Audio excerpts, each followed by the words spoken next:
It doesn't take long when you start to develop a practice of mindfulness before you realize that we are virtually continually bombarded by thoughts. They're like weather patterns in the mind. There are sometimes nice, clear, sunny days, but there are an awful lot of cloudy days, tumultuous days, rainy days, turbulent, stormy weather. And again, the challenge is, how are we to be in relationship to all of that stuff that's driving our lives and our narrative of who I am? And so when you get in touch with what awareness really is, then the first thing you realize is that those thoughts are not me, and they're not mine. They're just like weather patterns. They're impersonal weather patterns in the mind. So then you can observe them like a scientist. Like, what is the nature of this thought? Where does it come from?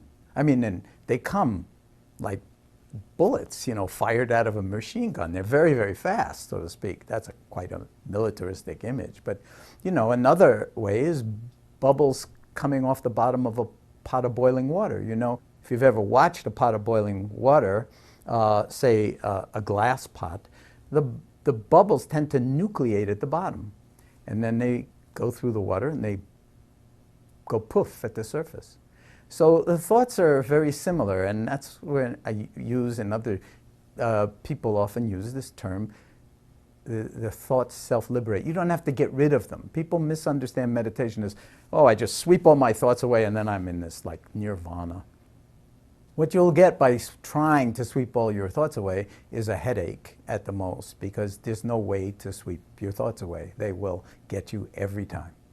And then you can have millions of thoughts about mindfulness and meditation, and those are just thoughts too. They're not meditating.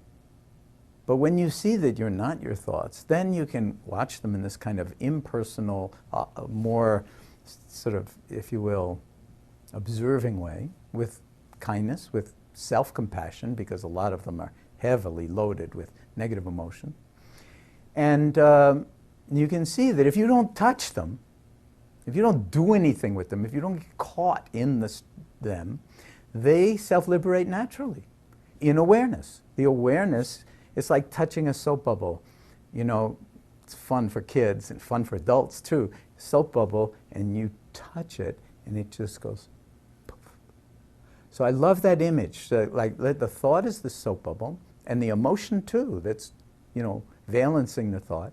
And you don't need to do anything with it, because your awareness is like, it's not even a finger, it's not corporeal. The awareness, just the embracing of it or the arising of it, like in the sky, it goes poof all by itself. And don't take my word for it. This is something that when you sit down and you begin to watch, you'll see this is not rocket science. You don't have to sit in a cave for 30 years to have that kind of experience. All you need to do is, in some sense, get out of your own way. Now, I'm not saying that's easy. That's really hard. But if you can have moments when you get out of your own way, then you'll see that a lot of the stuff that we get so caught up in, it's like, it's a mirage. And that doesn't mean that the thoughts aren't valuable. I mean, I think it was Einstein who said, if you have one or two really good thoughts in a lifetime, you're ahead of the curve. Paraphrasing. So most of our thoughts are actually kind of mundane or imprisoning, but thinking is a very, very, it drives imagination, it drives creativity.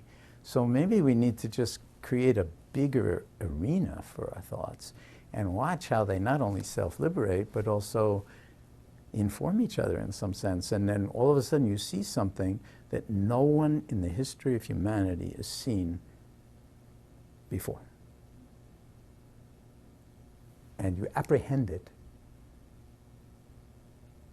because something is being revealed to you. I won't say you're making the connection, but somehow a connection gets made, and that's called an insight. And you're going to have profound insights.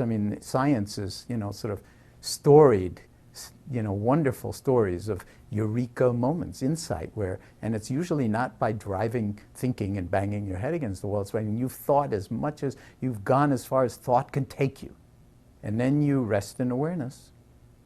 Maybe sometimes it's in sleep, or you wake up out of a sleep and then,